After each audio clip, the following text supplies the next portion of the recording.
If you're following along, it's not always very successful.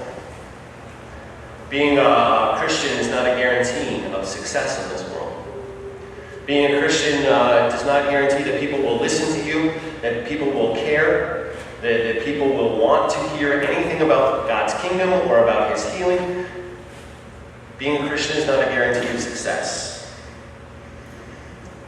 When you have community and weakness and imitation, that's kind of your guiding principles, your guiding behavior as a Christian. You also have to look at the founder of your religion, whose community and weakness and the imitation of God led to death. He gave us an example. He gave us a pattern. And he invites people to follow into that pattern, full with the knowledge that everything you do as a servant of God may not seem to amount to anything. See, oftentimes we can get discouraged because we don't get success. Where are the people? Where are they? If we were doing great, we would have like 9 billion people filling this room. If we were successful, everybody would want to be a part of it. But Jesus says as His disciples go out, whenever you enter a town and they do not receive you, go into its streets and say, even the dust of your town that clings to our feet, we wipe off against you. Nevertheless, know this, the kingdom of God has come near. Success is not always guaranteed. But the question for us Christians, I'm going to cut this a little short because I'm sweating. The question for us Christians is, what can God do sending you? Every week as you leave this place, God sends you. It's what the benediction is for. The benediction is to send you. It's to say, look, you're going out into the world, you're going out as somebody of God. What can you do? And today, obviously, the 4th of July, we celebrate our independence as a nation. What Jesus invites you to do is to follow dependence on Him. Being dependent on God and trusting in the identity that He has placed upon you.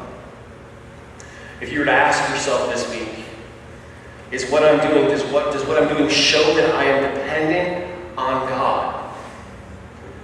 Is what I'm doing, when the disciples come back, you might remember they were like, wow, look at us, holy moly, we cast out demons. We did great stuff. Look at us.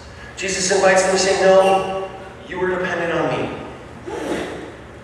Is what you are doing in life demonstrating, can somebody walk up and say, look, I see how your life is dependent on God. I see in your circumstance, your situation, how you have to trust. I see that you act in a way that says, look, you're going to go into this community because communities, sweaty enough for this to fall off my ear. Communities can be dangerous places. Going out into the world in weakness is a dangerous thing. Imitating God can be dangerous, can be most certainly difficult. Are you showing in your life that you are dependent? And the final word that Jesus says, don't rejoice that these spirits are subject to you, but rejoice that your names are written in heaven. Don't rejoice in the great things that you have, that you can do, but rejoice that God has called you to be His own. Rejoice that God continues to desire you. Rejoice that God wants you to be part of a community, that God has desired for you to be weak in this world. Rejoice in that. Rejoice that God has called you to imitation, to healing, to announcing the kingdom of God.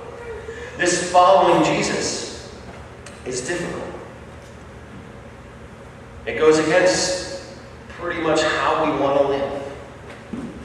This following Jesus, this dependence and this trust is the only way to live, Jesus says. God wants us as his people to live in such a way that following him is obvious, following him is good. And we ask this for Jesus' sake. Almighty God, we ask that you would be with us, that as we follow you, as we find ways to shed things that we depend upon, the things that fill voids for us, the things that we substitute you for. Lord, as we seek to be dependent this day, to take our turn following you, Lord, we ask for your blessing and for your peace upon us. Lord, may you be with us, that as your people, we would look at the moments, the situations in our life, and we can ask, what are you doing sending us here? What are you doing sending us into this dysfunction? What are you doing sending us into this family? What are you doing sending us into this job? What are you doing sending us here? And Lord, may our answer be that you are there teaching us to be dependent on you and to trust in you. Lord, grant us your peace. In Jesus' name. Amen. We continue with the prayers of the church.